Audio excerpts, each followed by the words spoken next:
What's up, readers? I'm Adam, aka A Dude Who Reads, and in this video I want to talk to you about the books that I'm planning on reading between now and the end of the year. So if you're anything like me and you've got some eclectic taste in your reading and you're looking for some ideas, or if you're just curious what I'm going to be reading, so therefore what I'm going to be talking about over the next few months on this channel, then stick around and we'll see everything that we're going to read together.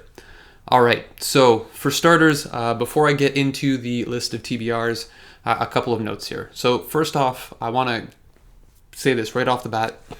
Unlike some other booktubers out there, I do not read at superhuman speeds.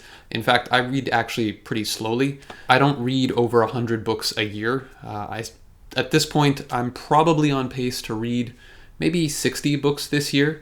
And that's a pretty decent reading year for me. I did something similar to that last year, and that's a pace that I'm comfortable with. It means that I am enjoying the books I want to enjoy, flying through some of the books that are lighter reads, and I'm kind of balancing the two together. So that's the pace I'm at, which means that when I go through this list, some of this list is going to be things that I'm definitely going to be reading between now and the end of the year, and some of it is going to be maybe wishful thinking. If I get to it, then I get to it. If I don't, it goes into next year, because at the end of the day, I believe reading should be fun, so I'm not going to get stressed out if I don't read every single book that I said I was going to read in this video before the end of the year. And that's just the way I look at it. The other thing worth noting, if you have never watched my channel before, is that I tend to read very widely, and so there's a good chance that some of the types of books that I'm going to be mentioning may not be your flavor, and for that reason I'm going to kind of break the TBR into sections, not only because it'll be helpful for you, the viewer, but also this is kind of how I think about my reading. I kind of like to switch up between genres or types of books, so that I never really get bored with a specific genre. So what that means is down in the little timestamps below, I'll break this video out into chapters so you can see what I'm going to be talking about at what point. So in this video, the categories I'm going to break this out into are nonfiction, long series, which is just kind of a catch-all of books that are written in series that are relatively long that I plan on getting through the entire thing, but not in one shot. And then we will talk about, what else are we going to talk about here? I'm going to talk about graphic novels. If you don't consider those books, feel free to skip over that section. I'll talk about the classics, or what I like to call my Booket list, which I talked about in a previous video about ways to read more of the classics. And then we will talk about contemporary or more modern literary fiction. And lastly, we will finish up with audiobooks, which might be in different genres, but I'm putting them kind of in a category on their own because the audiobook listening experience for me is a little bit different. I listen to audiobooks kind of as I go, and they're maybe a little bit more lighter reads. So those are the categories I'm going to go through, and like I said, you can click on the chapters below for the specific sections that you want to see, or just watch all the way through. Either way, I'm just happy to have you along for the ride. So that being said, let's jump right into it, starting with our nonfiction reads. And for our nonfiction reads for the end of this year, there is going to be a little bit of a theme. I don't know if you can read all of these, but the theme here is how to read. So the 4 books I've got in my hands here are Terry Eagleton's How to Read Literature, which I've actually already finished.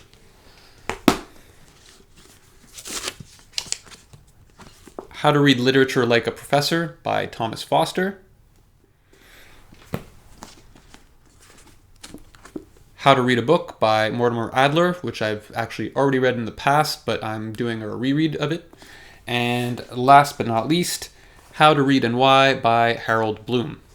So, a few things to note about these books. Obviously, all of them are about reading, and the reason I'm reading all of these books about reading is because I'm planning to do a video about the way that we should be approaching reading literature, if there's a right way, if there's a wrong way, anything that I might have missed in my kind of lifetime of reading, and I'm trying to pick up a few tips, and if I can learn anything, well then obviously I'd love to share that with you. The books that I picked up obviously all follow a very similar theme. The books that I'm most familiar with in the stack that I just showed you, How to Read by Mortimer Adler, for me has been one of the most important books I've ever read because it really taught me how to read a book. And that book is not focused on fiction. It is really talking about reading in general and talks about different levels of reading. And it is the way that I have sort of consumed a lot of nonfiction and using the techniques in that book to really help me learn. So a lot of the skills that I have picked up in my life, whether it be professionally or personally, have come through reading, and the way that I've read in order to kind of achieve those goals have come from that Adler book. And it is one of those things that I recommend to pretty much anyone who is a reader or to anyone who wants to get more out of their books. I feel like it should be required reading for most people, especially for students. We ask students to learn a bunch of stuff in a classroom, but the thing we never actually teach them is how to read or how to learn. And I think if every student read that book, they would be definitely much further along. So I don't make how to read a book required reading in any of the classes that I teach, but I do recommend it to students. So maybe one or two of them actually take me up on it. The other book that might be a little bit familiar to people watching this video is How to Read and Why by Harold Bloom. So if you have been following me for a little while, you may know that I have talked about Professor Bloom before, specifically in my video about what it means to be a reader. And you may know that I have some issues with the way Professor Bloom thinks about reading and what constitutes good writing and what constitutes reading versus sort of what he calls junk. And so I have some issues with that. That being said, I do have an enormous amount of respect for Professor Bloom's actual work as an academic and as a literary critic. And so I have not yet read How to Read and Why, but I'm really looking forward to it because, like I said, I have great respect for the man's work. I may not agree with all of his opinions, but I do respect the work, and I am eager to see what he has to say about the topic of reading, which, love him or hate him, the man did spend pretty much his entire life doing nothing but reading, thinking about reading, and writing about reading. So he probably has something to teach us. So that is, between those four books, that'll probably keep me occupied from now until the end of the year in terms of nonfiction that I'm going to be reading. So with those out of the way, let's move on to the next category, which will be our long reads or our series.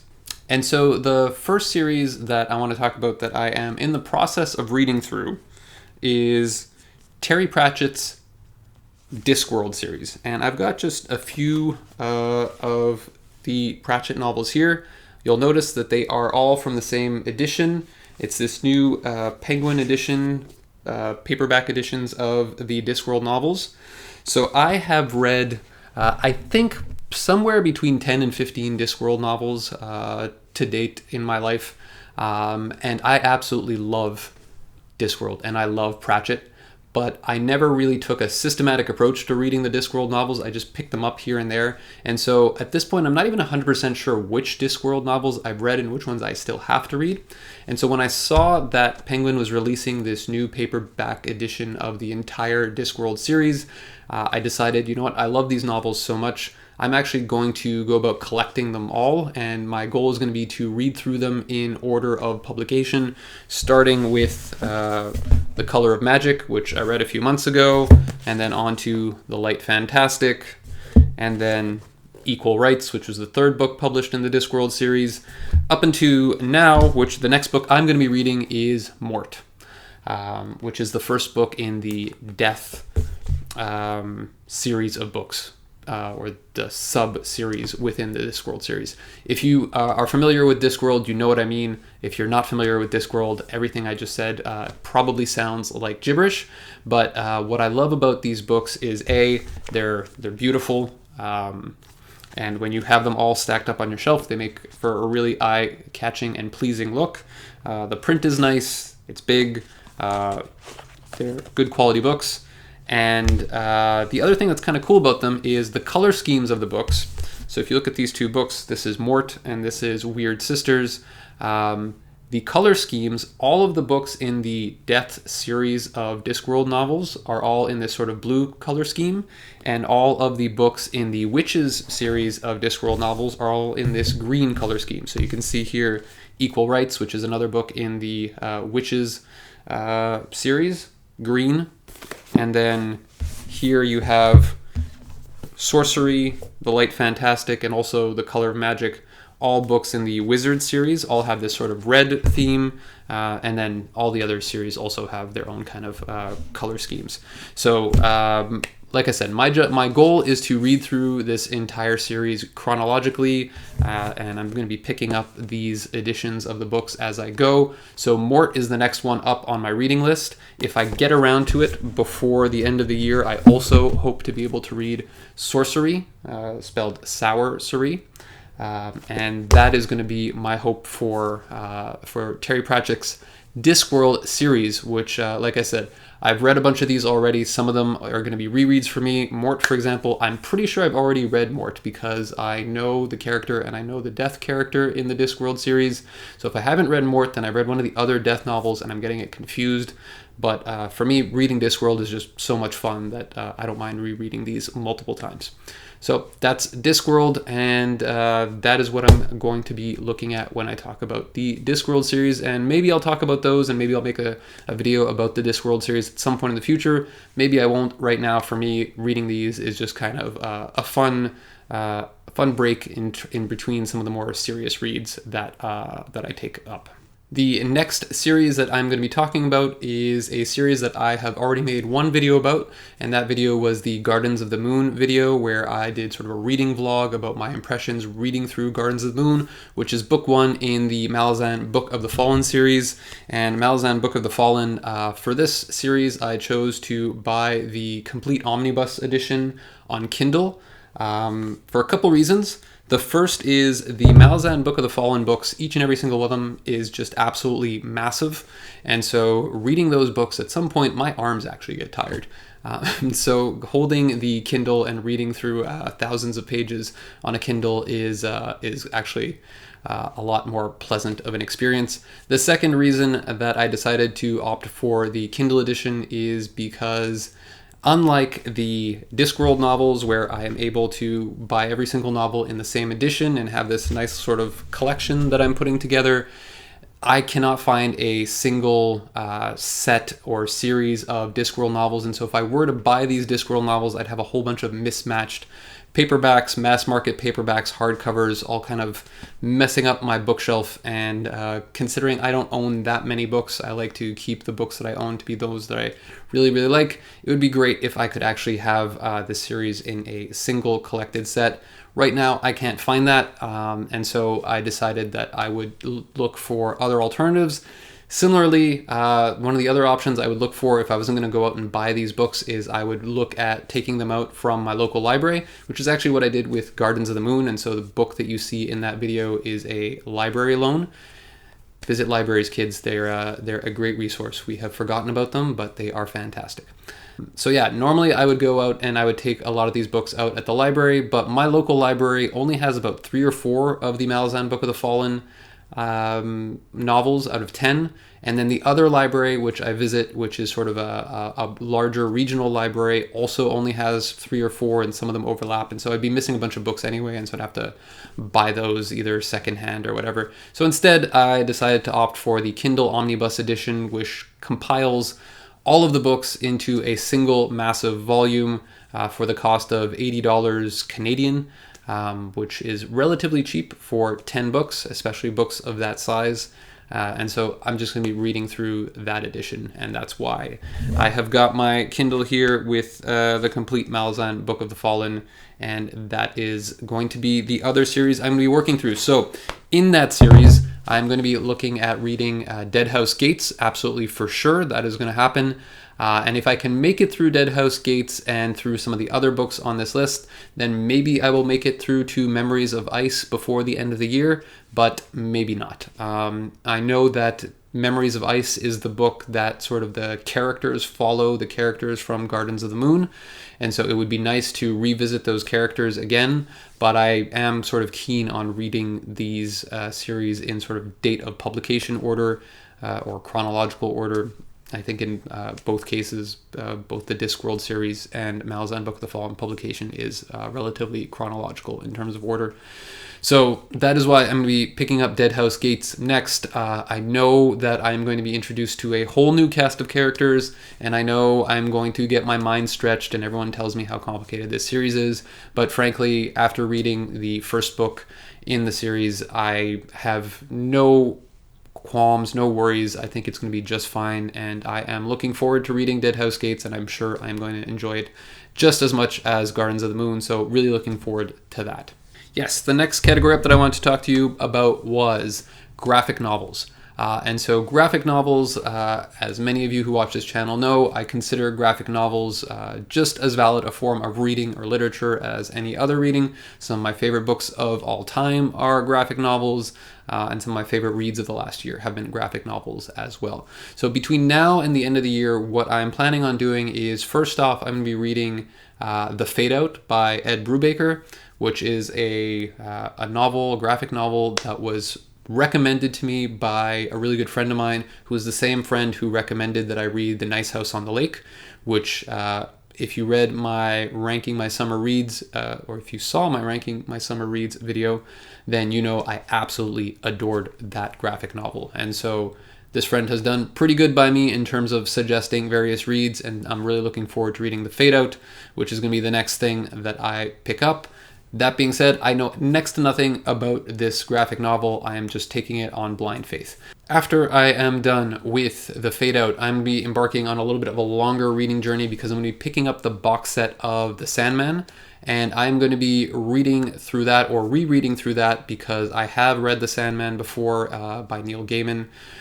One of my favorite comic book series of all time. Many people's on many people's top comic book series of all time lists. Fantastic series as we go through the fall. We're gonna be heading into Halloween. Feel like thematically it works. I think it's really good. Plus, watching the Netflix series a few months ago kind of whet my appetite to reread some of that stuff and get reacquainted with some of that. I don't actually own any of the Sandman books, and so that's why I decided if it's one of my favorite series, I should probably pick up a copy. And so I've got the box set on order, and so I should be getting that soon. And that is some of the stuff that I'm going to be reading between now and the end of the year. That being said, I'm not planning on reading through all 10 volumes right away. Probably going to spill into 2023, and maybe once I get to the end, I'll make a video about the Sandman series. Maybe I won't. We'll see how I feel.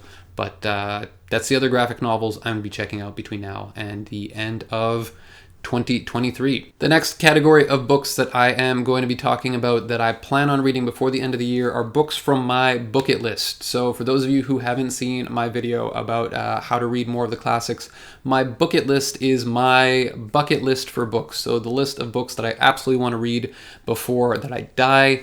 And it is just my list of 125 or so books are on the list right now. Some are books that I've already read, some are books that I've never read before. The books that I've read are ones that I want to reread. All of them are sort of indisputably classic books that go back in time as far as starting with the Epic of Gilgamesh, and then come as recent as, I think the most recent one on the list is probably somewhere in the early 2000s. So a really long period of time, and I've organized this list in chronological order, and so I'm making my way through my Booket list from oldest, so the Epic of Gilgamesh was the first one I read on that list, all the way to the newest, and this could very well take me years and years to do because I'm reading other stuff in between. But for me, it's just a fun way to tackle the classics. And so what I have from that list that I'm planning on reading before the end of the year, the first is a little bit cheating, but it still counts. It is Aesop's Fables, which many of you may know, may have grown up hearing or reading. So Aesop's Fables, what I didn't realize about Aesop's Fables, even though I knew most of these fables from growing up, I didn't realize how old they were. I didn't realize these fables were from ancient Greek. The name Aesop probably should have tipped me off, but for some reason it didn't. And so when I found out that Aesop's Fables were from ancient Greece, it was one of those light bulb moments, and I said to myself, I really got to reread these, knowing that these were written, 2,500 years ago. And so I picked up this really cool illustrated edition of Aesop's Fables. It's the classic heirloom edition, and I'm going to be reading this to my little boy. It's going to be part of our nighttime routine, and so it's not part of my regular reading routine, but I'm still pretty sure I'm going to make it through the entire book before the end of the year.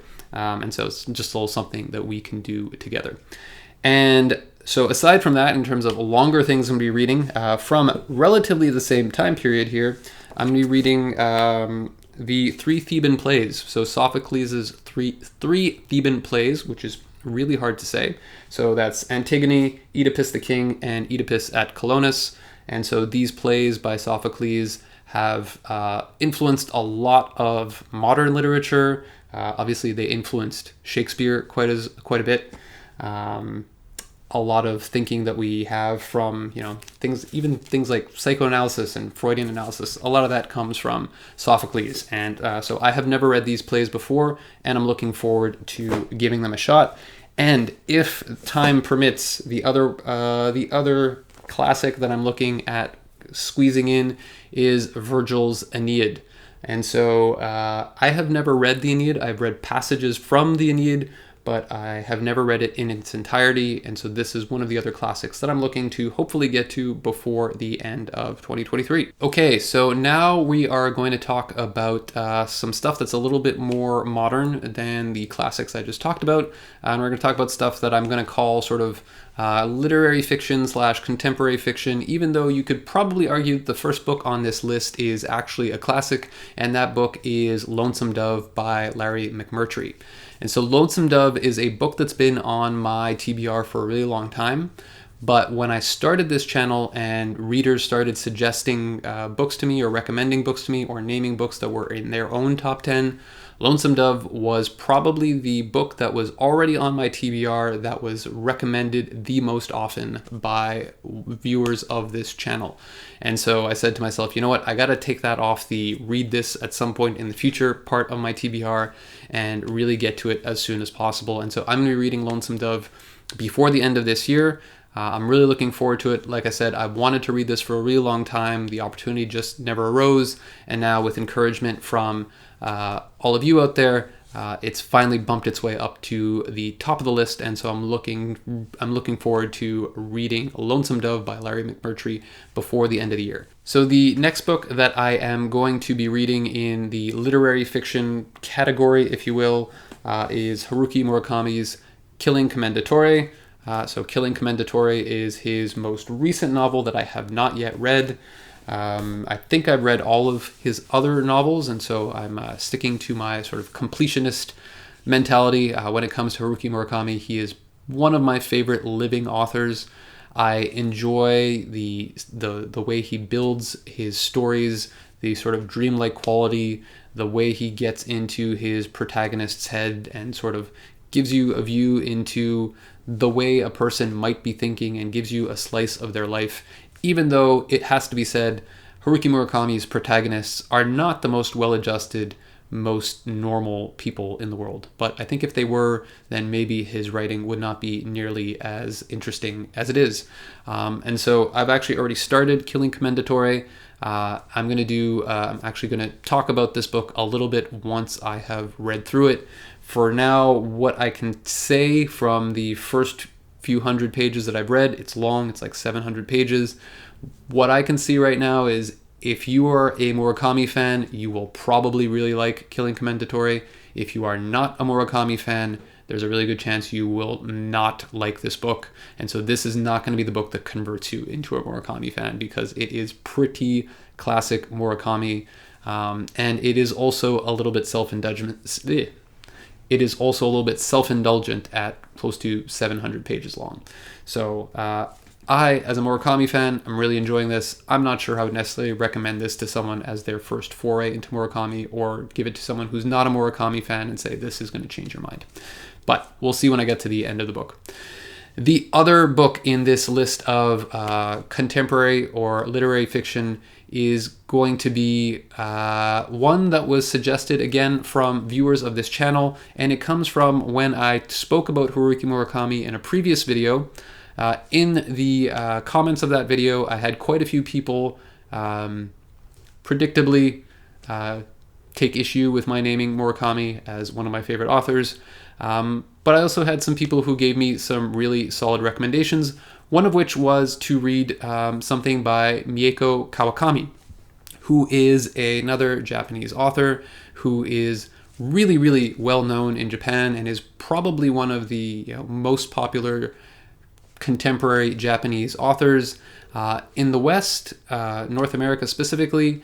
Unfortunately, Mieko Kamakawi is probably best known for the interview that she did with Haruki Murakami, where she asked him a question about why he portrayed women the way he does, and not necessarily outright accusing him of being a misogynistic, but definitely asking him to kind of defend his viewpoint on the way he portrays women. And Murakami, at this point, pretty famously gave a pretty terrible answer to that. And that is, I think, what Kawakami is most known for in North America. Unfortunately, I say unfortunately because she is, for all intents and purposes, or at least by reputation, one of the best living Japanese authors, and maybe one of the best living authors we have today. And so it was recommended to me by viewers of this channel that I should read something by her, maybe as a good counterweight to Murakami. And so I will be picking up Breasts and Eggs, which is her most well-known novel. And I'm going to be reading that right after I read Killing Commendatore, which, like I said, maybe will be a nice sort of counterbalance of Murakami, and we'll see how that goes. So I will report back on what that looks like. A brand new author for me that I didn't even know about prior to, reading the comments on some of these videos. So I'm looking forward to that and a new experience, and I'll let you guys know what I thought. And so the very last category that I will mention, and this is one that I will go through relatively quickly because these are not books that I put a lot of thought into selection about or really read in any kind of depth, and that is audiobooks. I use audiobooks as sort of entertainment. I listen to audiobooks while I'm doing something else, driving or doing, work outdoors, that kind of thing. I put it on in the background the same way someone might put on sort of background music.